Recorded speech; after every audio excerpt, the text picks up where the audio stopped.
Hai, balik lagi bareng aku Ari Martiani. Sekarang aku bakal bahas masih ke dalam tema yang sama video yang kemarin. Oh iya, kalian bisa tonton video aku yang kemarin masih tentang autoimun. Aku bakalan taruh video aku di bawah linknya. Kalian bisa klik aja linknya terus tonton video aku.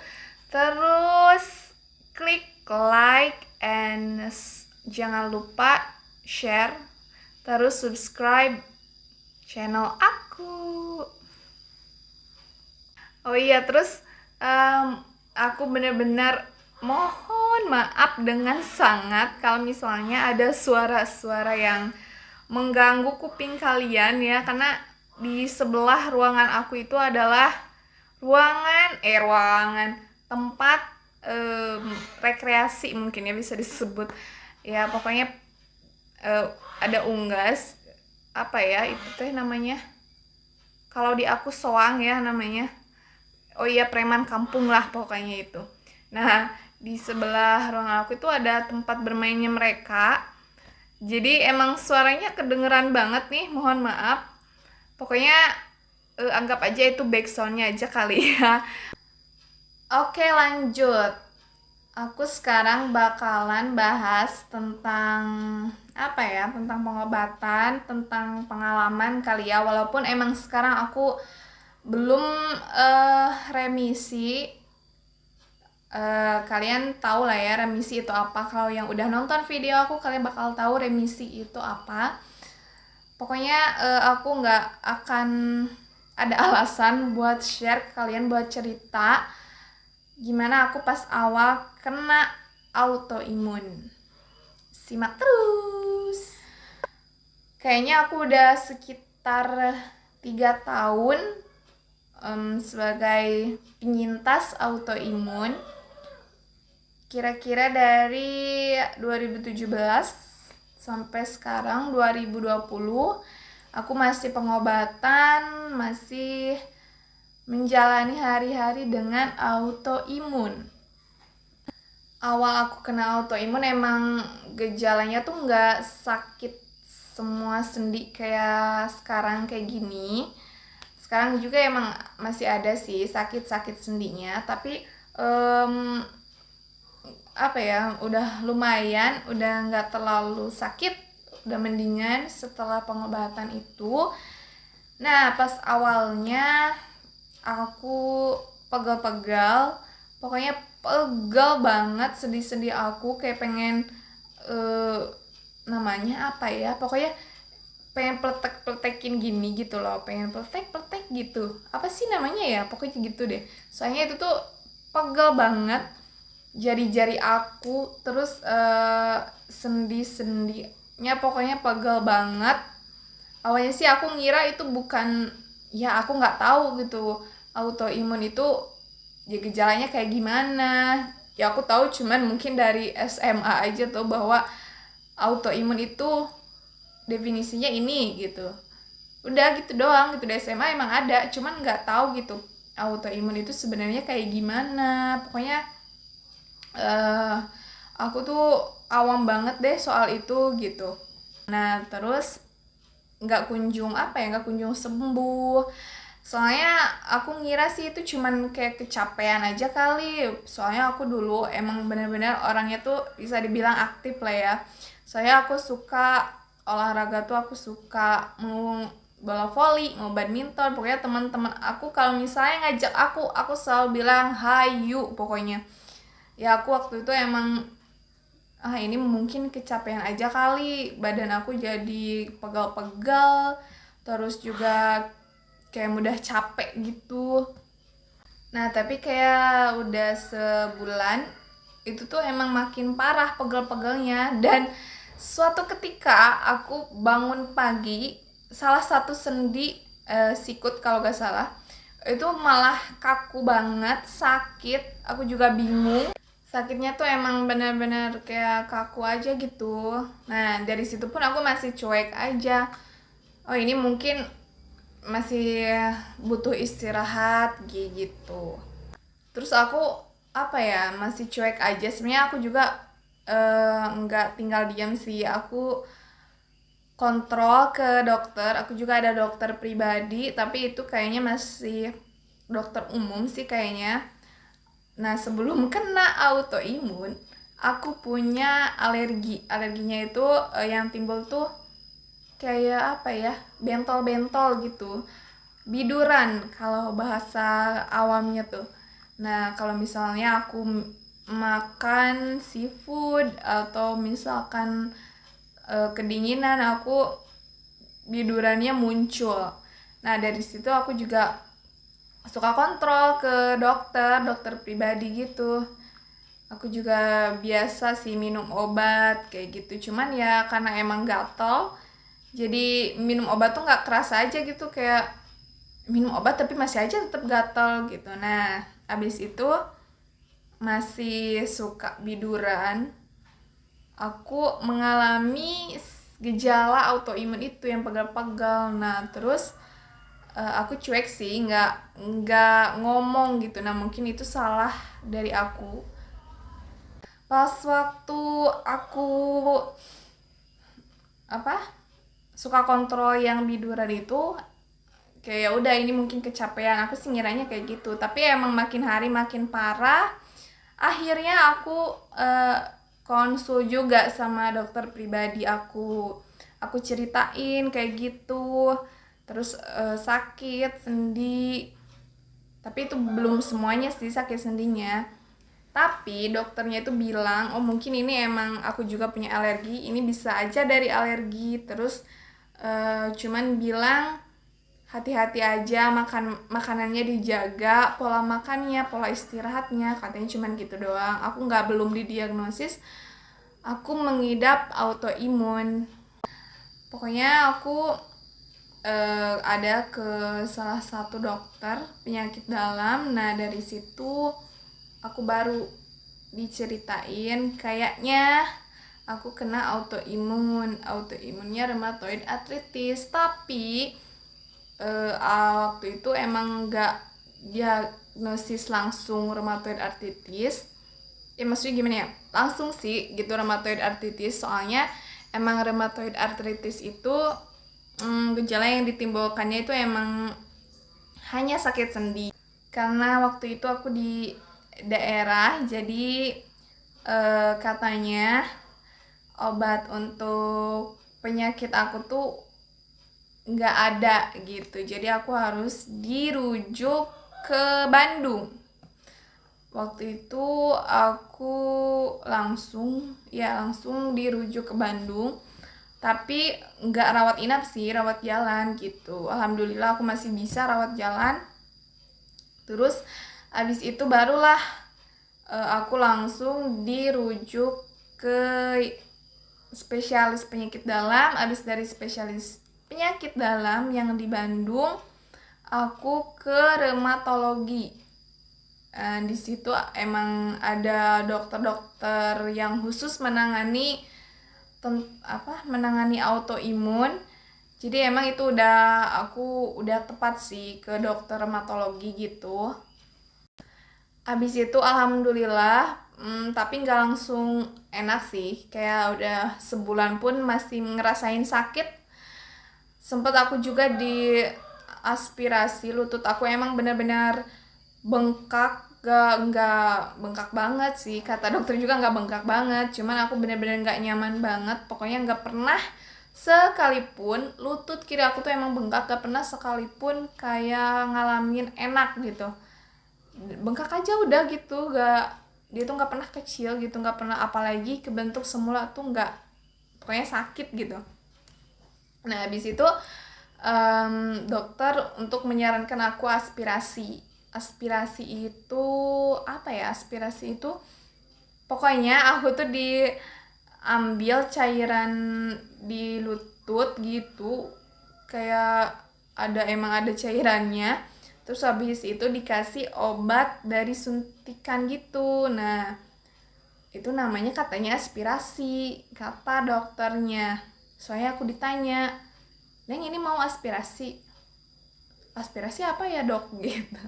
Aspirasi itu gini-gini gitu. Mungkin itu sih sederhana itu kayak gitu istilahnya. setelah proses aspirasi itu aku bener nggak sih namanya aspirasi? Pokoknya kalau nggak salah aspirasi, kalian bisa koreksi ini lagi-lagi, kalian bisa koreksi aku di kolom komentar atau DM aku di Instagram @ademartiani, oke? Oke, kita lanjut nih ya. Pokoknya waktu setelah aspirasi, aku alhamdulillah membaik, benar-benar beda banget, itu kayak enak aja badannya, karena emang obatnya pun obat kosteroid yang biasa dikonsumsi oleh penderita autoimun. Dan memang hasilnya bagus banget di aku, jadi ada sedikit gejalanya tuh yang timbul, tapi udah benar-benar banyak berkurangnya. Tapi itu bersifat sementara, gimana juga kualitas hidup kita gitu. Maksudnya apa sih? Pokoknya ya maksudnya pola hidupnya dibenerin dulu. Nah, habis itu dibantulah dengan obat-obatan. Sekarang aku bakalan bahas tentang apa ya? Tadi kan pengobatan udah. Mungkin pengalaman kali ya. Sebenarnya sih pengalaman aku juga kan belum remisi. Pokoknya aku cerita aja kali ya. Cerita bagaimana aku bisa menerima keadaan, menerima kenyataan bahwa aku kena autoimun, dimana autoimun itu emang belum ada obat spesifik yang bisa menyembuhkan autoimun. Aku benar-benar gak nyangka aku bakal punya penyakit kayak gini. Ini sakitnya tuh bener-bener, guys, ini tuh bener-bener sakit banget. Dan aku kayak mikirnya, aku bakalan nunggu sakit sesakit ini atau harus kayak gimana gitu. Ternyata itu bener-bener aku tuh pikirannya tuh salah banget. Pokoknya kalian nih yang misalkan sama yang kayak aku kena autoimun, rheumatoid arthritis atau autoimun yang lainnya, atau misalkan ada temennya, sahabatnya atau keluarganya yang sama gejalanya kayak aku atau penyakitnya kayak aku, please banget ya, jangan jangan ngeremehin penyakit kayak aku. Awalnya emang aku sendiri sih yang kayak ngeremehin, ini penyakit apaan sih gitu, kayak ini cuman kecapean doang. Ternyata kan semakin hari bukannya membaik malah memburuk. Pokoknya menurut aku ya, yang penting itu sih harus pola pikir, harus benar-benar pikirannya tuh positive thinking, jangan kepikiran yang lain. Pokoknya kalau udah kena kayak aku autoimun, jangan mikirin yang lain, jangan mikirin nanti aku hidupnya kayak gimana, sekian tahun yang akan datang kalau misalnya mengonsumsi obat terus-terusan, aku harus nanti aku udah kayak gimana. Nah, itu jangan sekali-kali dipikirin kayak gitu. Please kalian kalian jangan mikirin yang aneh-aneh dulu, pikirin aja gimana caranya hidup sehat. Terus pengobatan jangan sampai jangan sampai bolong-bolong gitu.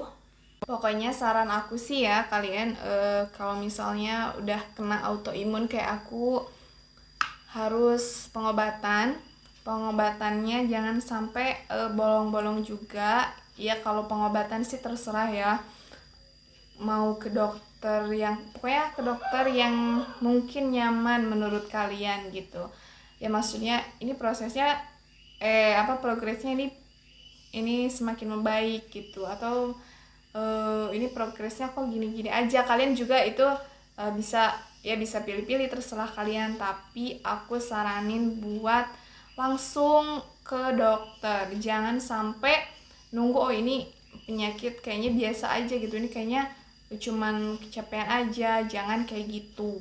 Kalau misalnya ada keluarganya atau sahabatnya yang sama kayak aku kena autoimun, jangan sampai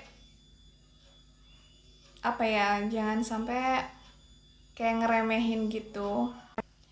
Aku juga nggak sekuat itu ya, walaupun aku selalu bilang harus ikhlas, harus sabar. Awalnya aku juga nggak sesabar saat ini. Mungkin aku sekarang udah dibilangnya ya udah cukup sabar, udah cukup ikhlas. Dulu aku sempat bener-bener stres, putus asa pokoknya. Eh, ya keluarga, teman-teman juga sebenarnya mendukung atau support aku biar aku bisa pulih lagi. Cuman akunya sendiri nih yang kayak waktu itu sempat benar-benar kayak mengurung diri gitu loh. Aku nggak apa ya, malu, mungkin malu karena emang kondisi aku nggak ya nggak bagus aja. Sakit tuh kayak lama banget. Dulu tuh aku emang sakit kayak cuman seminggu tuh alhamdulillah udah sembuh, tapi aku tuh sakit bener-bener lama kayak udah 6 bulan.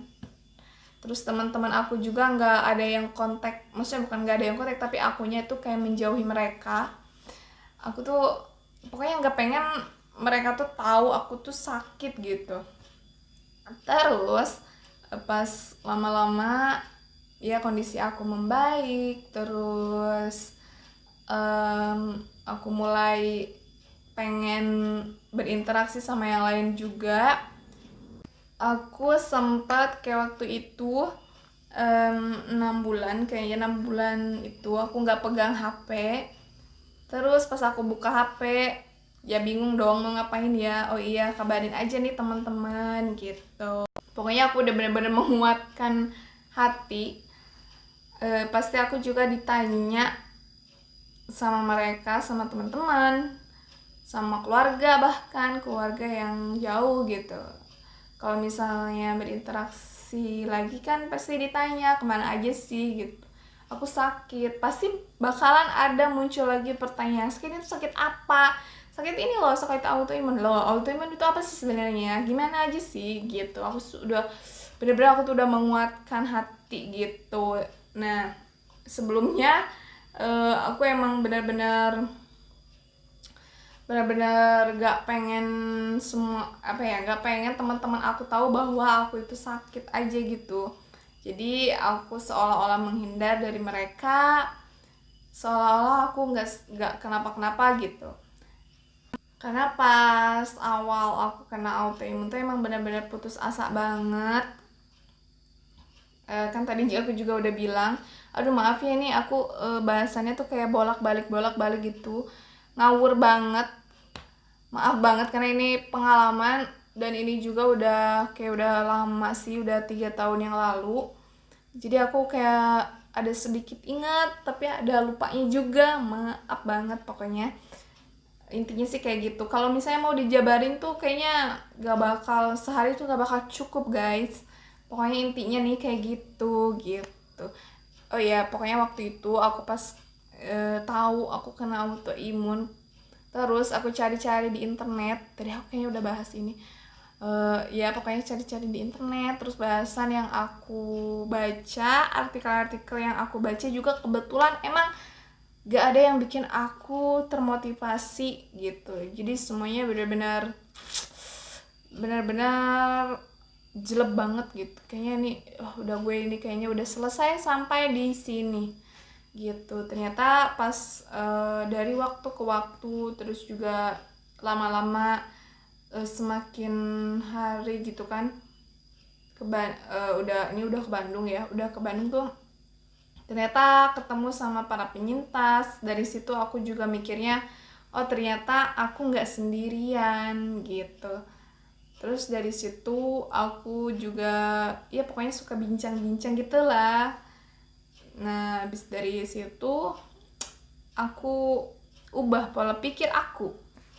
Oh ya udah, sekarang aku benar-benar harus nerima kenyataan, harus benar-benar nggak boleh mikirin yang aneh-aneh ya. Kalau mau berinteraksi ya berinteraksi secara biasa aja kayak yang dulu-dulu gitu. Nah pas udah kayak gitu semuanya aku kabarin teman-teman aku kayak gitu. Terus teman-teman aku juga kayak yang excited banget gitu, kayak kamu kemana aja sih, kayak ditelan bumi gitu. Emang bener sih, aku udah kayak lama banget gak ngehubungin mereka. Aku bilang aja seadanya, sebenarnya aku tuh kayak gini gini gini gitu. Dan alhamdulillahnya mereka itu benar-benar support aku, benar-benar nyemangatin aku pokoknya biar cepet sembuh, cepet pulih, alhamdulillah gitu. Ya intinya sih gak boleh takut, gak boleh putus asa, harus semangat, pokoknya gak boleh nyerah. Dan kalau misalkan nih ada, ya tadi aku juga udah bilang nih berkali-kali, karena emang bener teman-teman, sahabat, keluarga itu support nomor 1 ya. Untuk yang kena autoimun juga diharapkan untuk tidak memikirkan hal-hal yang itu membuat down, membuat drop. Benar-benar harus positive thinking, pokoknya mikirnya yang flat, yang apa ya, pokoknya yang jangan yang aneh-aneh lah, karena aku udah ngerasain gimana sih pikirannya tuh negatif, kayak negatif mulu gitu. Aneh banget pas aku udah kena autoimun, pikiran tuh negatif mulu. Nah itu tuh benar-benar harus dihindari. Apa emang akunya aja kali ya yang negatif thinking gitu ya. Pokoknya intinya pola pikirnya aja dulu harus menerima kenyataan, terus harus ikhlas, harus sabar, jalani apa yang selanjutnya akan ditempuh gitu. Kita nggak usah mikirin kayak 3 tahun yang akan datang, 5 tahun yang akan datang kita bakal kayak gimana. Kita nggak usah mikirin itu, karena Allah bersama kita. Oh ya, buat kalau misalnya ada anggota keluarganya yang sama kayak aku juga nih, buat teman-teman semuanya, dimohon untuk dikasih pengertiannya, karena ngomong pun gak boleh, kayak gak boleh seenaknya sih.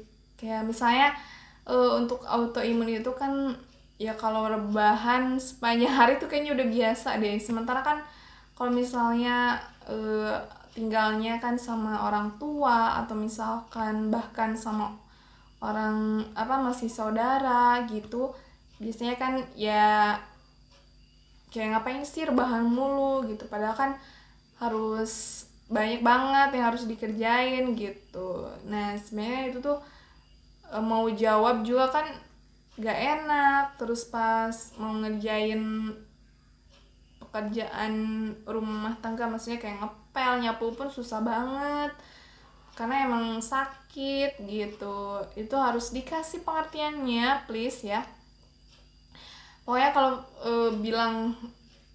pokoknya kalau si penyintasnya itu bilang aku nggak bisa gitu, aku nggak bisa, aku lagi pengen rebahan aja, itu jangan kayak dinyinyirin juga. Aduh, hashtag curhat ya, hashtag curhat. Pokoknya nggak usah kayak dia apain sih cuma sakit kayak gitu doang, dia nggak tahu sakitnya kayak gimana ya. Pokoknya kita harus benar-benar, aduh ini mau nangis, ini emosional banget ya aku kalau misalnya bahas itu.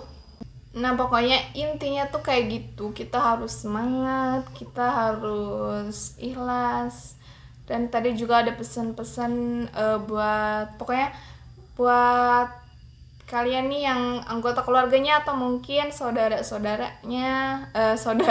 atau mungkin temennya atau sahabatnya yang sama kayak aku, jangan jangan diremehin, pokoknya harus support aja.